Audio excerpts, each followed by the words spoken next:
In the heart of Venice, where the canals whisper ancient secrets and the buildings wear centuries like fine lace, lived an old painter named Marco.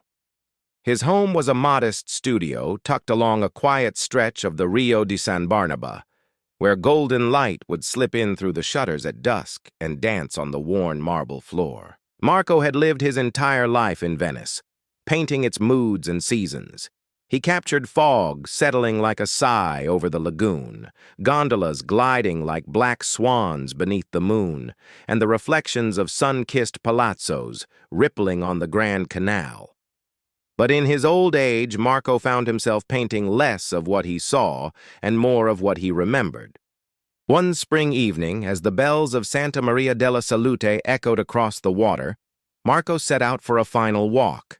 The city, as always, was wrapped in a quiet magic. The air smelled of salt and roses, and the fading light turned the water to molten glass. He passed children chasing pigeons in Campo San Polo, lovers leaning close on the Accademia Bridge, and shopkeepers lighting lanterns that swayed like stars in shop windows. He reached the Piazza San Marco just as twilight deepened. There, beneath the arches of the Doge's palace, he saw her. Her name was Lucia. Decades ago, when they were both young, they had fallen in love under this very sky. She was a singer then, with a voice that could make the angels weep. They dreamed of leaving Venice, but life had other plans. He stayed to care for his ailing mother. She left for Milan and never returned.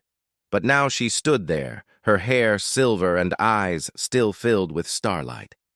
She had come back after all these years, guided by memory and something like hope.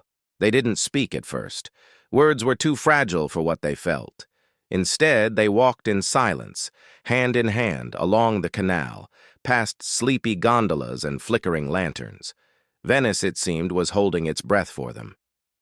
At the edge of the lagoon, where the city meets the sea, Marco looked at her and said softly, "I always painted you in the light, even when I forgot your face."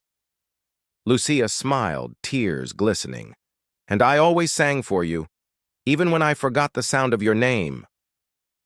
That night, under a sky full of stars and the soft echo of church bells, Venice wrapped them in its timeless embrace. And as the waters gently lapped the stones and the city glowed like a dream, two souls found each other again, older, softer, but still lit by the same eternal flame. And Venice, silent witness to centuries of love and loss, smiled quietly beneath the moon.